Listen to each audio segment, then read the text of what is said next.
नहीं पड़ा। अब तो महाराज एक दिन महाराज परीक्षित अपने हाथ में तलवार लेकर के शिकार खेलने के लिए चल दिए। जाते जाते उनको बहुत जोर से प्यास लगी। जब प्यास लगी तो खोजते खोजते सभी जगह जाते हैं, कहीं महाराज इनकी तृप्ति की पानी नहीं मिलता है। तो जाते जाते एक बार जाकर देखते हैं कि नदी के एक जंगल में महाराज ये कुटिया में ऋषि तपस्या कर रहे हैं और तपस्या आंख मूंद करके ध्यान लगा रहे हैं, लेकिन इनको कोई पूछने के लिए बैठने के लिए आसन दिया, पानी पीने के लिए पानी दिया। इनका क्रोध चढ़ गया और वे शंका कर बैठे। एक आचार्य कहते हैं कि जीवन में परीक्षित कभी पाप नहीं, एक भी पाप नहीं, आज पहले बार पाप करने जा रहे हैं। ये पाप क्या है? संशय। ये महात्मा जो ध्यान कर रहा है असली ध्यान कर रहा है कि नकली ध्यान कर रहा है? इस संशय है ना, संशय के समान कोई पाप नहीं है। महाराज ये संशय कर बैठे कि असली है कि नकली है। इसके परीक्षा के लिए उनके गले में सर्प लपेट और सर्प लपेट करके चले गए। उनका छोटा तेजस्वी बालक था, उसको जब पता चला कि हमारे पिता के गले में कोई मृतक सर्प डाल दिया है, तो ब्राह्मण बड़ा भारी तपस्वी था, उसने महाराज तत्काल लेकर के जल लेकर के श्राप दिया, जिस दुष्ट ने हमारे पिता के गले में मृतक सर्प डाला है उसको असली सर्प काटे। देखो भाई, महात्माओं को तो असली सर्प काटेगा नहीं, क्योंकि वो सर्प क्या है? संसार है, संसार ही तो सर्प है। तो जो महात्मा हो गया उसको तो सर्प काटेगा नहीं। सर्प किसको काटेगा? जो संसार में फंसा हुआ है। तो ये तो समाधि में है, इनको सर्प से क्या मतलब? संसार को उदाहरण वही से दिया गया है। संसार क्या है? सर्प के समान है। तो मनुष्यों सन्यासियों के लिए सारा संसार मृतक मरा, इसमें कहीं आसक्ति होती नहीं। संसारिक लोग संसार को सत्य मान करके उपभोग करते हैं। तो उन्होंने कहा कि मृतक सर्प डाला है, उनको असली सांप काटेगा। ऐसा कह करके वह रोने लगा, इतना जोर से रोया उनकी समाधि टूटी। समाधि टूटते ही पूछे कि बेटा तुमने किसको श्राप दे दिया है? देखो तो सही, तूने श्राप दे दिया है। आज तक परीक्षित जैसा कोई पृथ्वी पर राजा नहीं बना, अब तुम उसको श्राप दे दिया। महाराज फिर भी उनको बता दिया गया, कह दिया कि जाओ कह दीजिए कि मैं उनको श्राप दे दिया हूँ। जब परीक्षित को पता चल गया कि हमको श्राप मिल गया तो उन्होंने प्रसन्न, देखिए एक बहुत सुंदर यहाँ श्लोक है, तिरस्कृता विप्रलब्धा सप्ता छित्वा हतायपि नास तत्प्रतिकुर्यन्ति मद्भक्ता प्रभवोभिः। हमारे भक्त की क्या महिमा है ये बता रहे हैं। हमारा भक्त कैसा होता है?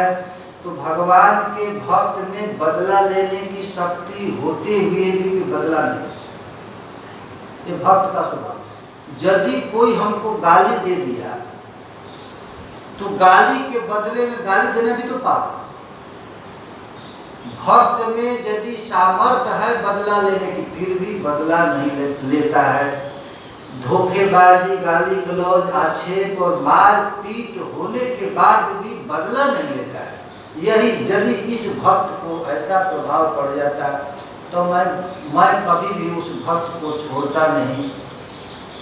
वास्तव में संसार में महात्मा का स्वभाव ऐसा ही होता है। जगत में जब दूसरे लोग उन्हें सुख दुख आदि द्वंद्वों में डाल देते हैं तब भी वे प्राय हर्षित ही होते हैं, व्यथित नहीं होते। सुख दुख के चक्कर में पड़ने पर भी सुखी रहते हैं। दुष्टों को सुखी करने का दुष्टों को यदि कोई सुखी करना चाहता है तो सुख नहीं बल्कि दुख ही मिलता है। परीक्षित महाराज को जब यह पता चला कि हमको श्राप मिल गया है, बहुत जल्दी और 7 दिन के बाद मैं मरने वाला हूँ, यह सुन करके परीक्षित महाराज को बहुत प्रसन्नता हो, दुख नहीं। जब घर पर आए, घर पर आने के बाद सोचने लगे कि आज तक मैं कभी ब्राह्मण को अपमान नहीं किया और एक साधारण पानी के लिए उनके गले में मैं मृतक सर्प डाल दिया। इस पाप के चलते हमारा कुल नाश हो जाए, हमारा शरीर नष्ट हो जाए। कहाँ तक है, हमारे पूर्वजों की कीर्ति आज नष्ट हो गई, इसको हमें जल्दी दंड मिलना चाहिए। तभी तक ब्राह्मण बालक आकर के कह दिए, महाराज आप 7 दिन के बाद मर जाएंगे। इतना सुनते ही अहो वयम धन्यतमा नृपाणाम महत्तमानो ग्रहणीयशीला राज्ञां कुलां ब्राह्मण पाद शौचात् दूराद् विशिष्टं वद गह्य कर्म। परीक्षित कहते हैं कि राजा का महिमा ही है ब्राह्मणिता, ब्राह्मण की भक्ति में। राज्यम कुलम ब्राह्मण पाद शौचाय दूराद् विशिष्टम वदगर्ह्य कर्म। जो राजा ब्राह्मणों की चरण रज की सेवा करता है, आज ब्राह्मण का अपराध करके आया है, हम आज अभी मर जाएं। तस्यैव मेघस्य परावरेषु व्यासक्त चित्तस्य गृहेषु भिक्षणम् निर्वेद मूलो द्विजसागरूपो यतः प्रमत्तो भयमासुधत्ते। यह साप नहीं, यह तो हमारे लिए बड़ा भारी कृपा है। महाराज पुनः प्रसन्न हो गए, अपने श्राप को सुन करके बहुत प्रसन्न हो गए और कहने लगे कि मैं तो समझता था कि हम पर बहुत भारी दंड मिलेगा, लेकिन ब्राह्मण कितने दयालु होते हैं, केवल मेरा ही वो भी 7 दिन के बाद मृत्यु होगी। यह सुन करके तत्काल सब कुछ को छोड़ दिए। सर्वे वयम ताव देहात्म कलेवरम जावतु विहाय। सब कुछ छोड़ करके एक लंगोटी पहन करके अनशन व्रत ले लिए, जल और पानी छोड़ करके आ गए और आ करके बैठे। कहाँ? गंगा जी के तट पर। गंगा जी के तट पर आप बैठ गए हैं और बैठ करके महाराज सोच रहे हैं मैं क्या करूं। सभी महात्माओं से हाथ जोड़ करके पूछ रहे हैं, आज कृपा करके बतलाइए मुझको क्या करना चाहिए। कोई कह रहा है यज्ञ करो, ध्यान करो, तप करो। सभी लोग अलग अलग तरह से उनको उपासना बता रहे हैं। उसी समय महाराज सुखदेव जी थे नहीं उस समय, यहाँ पर सुखदेव जी प्रकट हुए। तत्रा भवत भगवान व्यासपुत्र जदृक्षया गामतमानो नपेक्षः अलक्षलिंगो निजलाभतुष्टो वृत्तस्य बालैरवधूतवेशः। तत्रा अभवत, उसी समय महाराज प्रकट हो। कौन? भगवान व्यास पुत्र। सुखदेव जी नहीं है, साक्षात नंद नंदन श्री कृष्ण ही अपनी कथा कहने के लिए सुखदेव के रूप में प्रकट हुए हैं। अलक्षलिंगः निजलाभतुष्टो वृत्तस्य बालैरवधूतवेशः। अवधूत वेश में महाराज 16 वर्ष की इनकी अवस्था है। सुखदेव जी देखिए कैसे लग रहे हैं। उनका हाथ, चरण, जंघा, भुजाएं, कंधे, कपोर और अन्य सब अंग कितना सुकुमार है। नेत्र बड़ा बड़ा है, नासिका कुछ ऊंची है, कान बिल्कुल बराबर है, सुंदर भौहें हैं। इनका मुख बड़ा शोभायमान हो रहा है। गला तो लग रहा है मानो शंख ही है। इनकी हंसली ढकी हुई है, छाती चौड़ी और उभरी हुई है, नाभि भंवर के समान है, लंबी लंबी भुजाएं हैं, मुख पर घुंघराल बाल हैं। महाराज दिगंबर भेष में श्रेष्ठ देवता के समान जान पड़ते थे। यहाँ तक सांवला शरीर है। इनकी जवानी ऐसी है कि चीज को चुराने वाली है। शरीर का ऐसा छटा है, इतना सुंदर मधुर मुस्कान है। इनकी मुस्कान को देखकर स्त्रियां हमेशा मोहित हो जाती हैं। यद्यपि उन्होंने अपने तेज को छिपा रखा है, फिर भी इनके लक्षण जानने वाले बड़े बड़े महात्मा महाराज इनको पहचान लिए। जब सुखदेव जी को देखे तो देखते ही वहां जितने थे सब उठ करके खड़े हो गए। महाराज परीक्षित अतिथि रूप में आए हुए सुखदेव जी को सिर झुका करके प्रणाम किए। उनके स्वरूप के जानने वाले स्त्री और बालक जो पीछे पीछे दौड़ते हुए आ रहे थे। जब हस्तिनापुर के राजमार्ग से सुखदेव जी आ रहे थे, उनके पीछे स्त्री और बालक पड़ गए। नाम का आदमी कोई भी मिल जाए, महाराज पीछे पड़ ही जाते हैं, ढेला पीछे कौन है कौन आफत है। तो लड़के कुछ तो चिढ़ाने लगे, स्त्रियां पीछे पड़ गई और कहाँ से आफत आ गया। लेकिन महाराज पीछे पीछे लड़के आ रहे थे, सुखदेव जी को देख करके हजारों ऋषि लोग उठकर खड़े हो गए। सूर्य के समान तेजस्वी सुखदेव जी को दिव्य सिंहासन पर बैठाए। तो स्त्री और बालक जो पीछा करते हुए आ रहे थे लौट गए, ये तो कोई आफत है भाई। हम लोग तो इसको साधारण समझते थे, इसको देखकर तो सब खड़े हो गए। अब तो महाराज उनको दिव्य सिंहासन पर बैठाया गया। हाथ जोड़ करके परीक्षित महाराज नत्वा गिरा सुनृतयानुप्रेक्षन्, महाराज हाथ जोड़ करके नमस्कार किए और इसके पश्चात बड़ी मधुर वाणी से सुखदेव जी परीक्षित जी बोलना प्रारंभ कर दिए। और सुखदेव जी चिंता मत कीजिए, को 2-3 श्लोक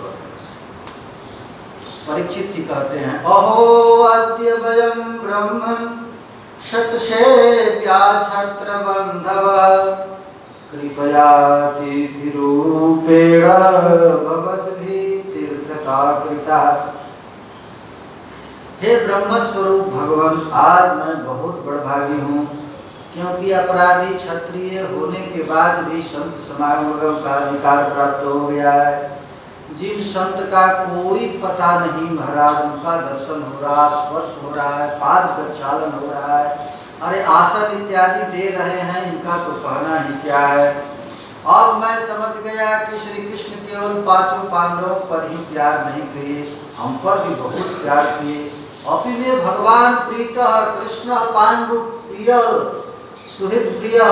देखो ये पांडवों की कृपा से ही महाराज आज हम पर कृपा हो रही है, अन्यथा ये सुखदेव जी का तो कोई एड्रेस नहीं, न कोई मोबाइल नंबर है, कोई बुलाते न कहीं से ला देते, अन्यथा ये अव्यक्त गति दर्शनम न कथम नृणाम, खोजने पर भी सुखदेव जी को तो कोई खोज नहीं सकता है। और मैं मरने के नजदीक आ गया हूँ, संसिद्धि बड़ी जैसा, उसी समय आपका दर्शन हो गया है। इसलिए हे महाराज मैं आपसे प्रश्न पूछता हूँ, अतः परीक्षा संसिद्धिं योगिनां परमं गुरु पुरुषस्येह जत कार्य म्रियमाणस्य सर्वथा। हे जोगियों के परम गुरु, इसलिए आपसे परम सिद्धि के स्वरूप साधन के संबंध में मैं प्रश्न कर रहा हूँ। जो सर्वथा मरणासन व्यक्ति है, जो मृत्यु के नजदीक आ गया है, उसको क्या करना चाहिए, आप कृपा करके बतलाइए। भगवान साथ ही यह भी बतलाइए कि मनुष्य मात्र को क्या करना चाहिए, किसका श्रवण, किसका जप, किसका स्मरण, किसका भजन करे और क्या त्याग करे। भगवत स्वरूप मुनिवर, आपका दर्शन अत्यंत दुर्लभ है, क्योंकि जितनी देर तक गैया दूही जाती है उतने देर तक ही आप गृहस्थों के घर में दिखते हैं। आप कृपा करके बतलाइए। महाराज सूत जी कहते हैं, जब महाराज परीक्षित ने मधुर वाणी से इस प्रकार संभाषण एवं प्रश्न किए, तब समस्त धर्म के मर्मज्ञ व्यास नंदन भगवान सुखदेव जी मधुर मधुर मुस्कुराते हुए महाराज उनका उत्तर देना प्रारंभ कर दिए। बस स्कंद समाप्त। अब सुखदेव जी अपने मुंह से जो शब्द निकालेंगे, इसके लिए नया स्कंद चालू किया। अब इस स्कंद में नहीं, अब सुखदेव जी के मुंह से जो शब्द निकलेगा उस शब्द को हम लोग कल से समझेंगे। आज तो प्रथम स्कंद में सूत गोस्वामी ने भागवत के अधिकारी तत्व बताए और कल से सुखदेव जी बताए।